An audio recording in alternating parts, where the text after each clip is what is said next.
Good morning.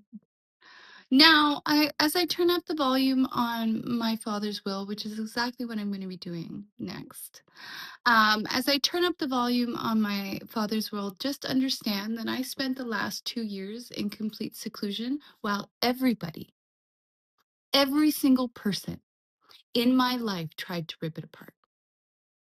And it wasn't just one people, it wasn't just my family, it was entire communities. There were group chats, best friends. Like the malice that I've gotten while doing absolutely nothing is almost unheard of. Now, as I expose things, and again, if you take accountability, I'm not going to be exposing anything. But until you take accountability, I'm going to talk publicly about it.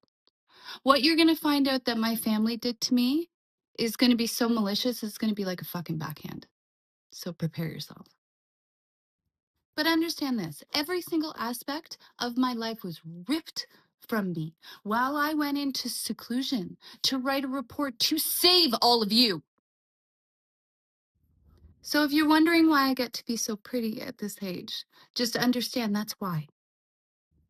Now, every single ounce of this malice is completely ungrounded. There is no person that has a reason to think of me in that awful way. All of that malice is based in jealousy, and honestly, it comes off of y'all like black sludge. The only way I got through this level of malice was connecting with a higher power and really driving through this work like it was a mission. And then it ended up being a mission. And then I think, God, this story sounds familiar. Y'all have been taught to demean the thing that you feed on, which is a big humanity problem, let me tell you. Now, because I'm intuitive, the energy that I get from this, like the energy I get from my environment and the malice, puts me into a state of extreme anxiety. And it's raising now that I'm saying things that are pissing people off. I'm just going to keep saying them. And I will sustain the anxiety, but I'll give you an example. Like yesterday, I went out yesterday morning and it's like I could barely get in my car. I cried in a parking lot and I couldn't keep a list to save my life. I went grocery shopping. I think I got one thing that I was supposed to get. The anxiety is completely discombobulating. And if you're attached to your environment and you have anxiety, I would strongly suggest you correlate the what's happening in the consciousness of the people that are around you, because you may find some very surprising information. Now, I've ridden this anxiety panic condition for a while, and it is not in my brain. It is from my environment. And the fact that we separate those two things is very stupid. I was forced into bankruptcy by my ex, but I was maintained in bankruptcy by my family. They specifically kept me in financial control to justify the twisted stories that they've been pumping about, and I know exactly about them. The people around the table have neurological problems that we have ignored as a society for far too long. If I had had 1 ounce of support from my family during this time, I would have been completely fine. And that's where coercive control comes in. And reminder, I've redefined it.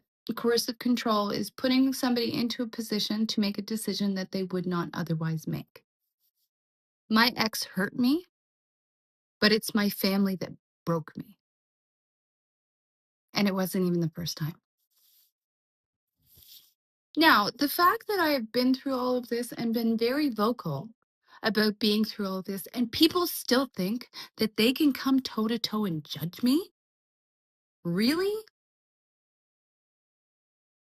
And of course, the people that spew all this judgment have never been in that kind of situation, never once.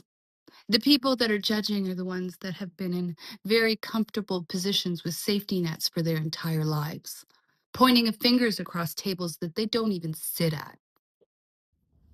The fact that society has raised such filth to the top of the pack is the entire problem with society and why it's breaking apart right now.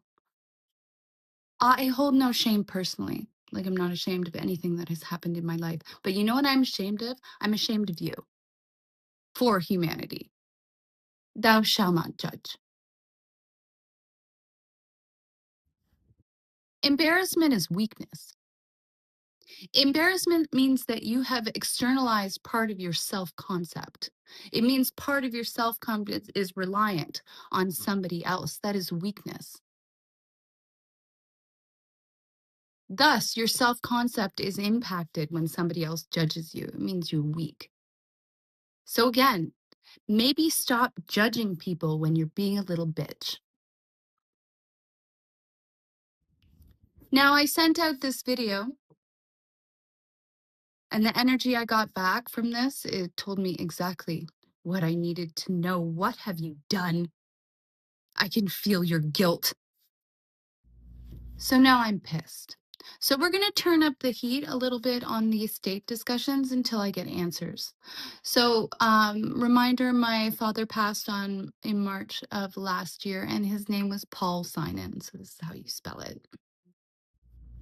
So again, it was this accounting firm that lied to me about his will. They passed me a will from 1995 and a paper copy, and I wasn't even allowed to take it out of the office. Their office is located in Mississauga, Ontario. Now, the accountant that I sat across from, her name was Sonia Vaknin. This is how you spell it. Now, I'm going to be tagging her on every profile that I can find. Hi, Sonia. I'm expecting to hear from you. And I will be naming names. So it's going to start with the accountant I talked to, and then I'm going to go up to the executive branch until I get answers. Now, you may be saying, oh my gosh, aren't you worried about being sued? Number one, you can't bleed a rock. And number two, slander is based on lies, right? Every single thing that I'm going to be saying on this platform is 100% truth. So you can take me to court, but you're going to be fighting against truth, and that's really, really hard. My mother was named estate trustee, but that never saw a courtroom because I tried to look up the documents. Now, I was never asked to sign anything, and just so I put down on the table for everybody that's answering, I never signed a document. So if my signature is on something regarding my father's estate, it was forged. Now, at the time of my father's death, I needed financial support. I had an abusive partner that was forcing me into bankruptcy, a bundle of debt, and no help. And I know that there was arguments around the family table on that side about whether or not my father was allowed to help me. And I know my mother was stopping him because she always had the control over everything. If I find out that he changed his will right before he died,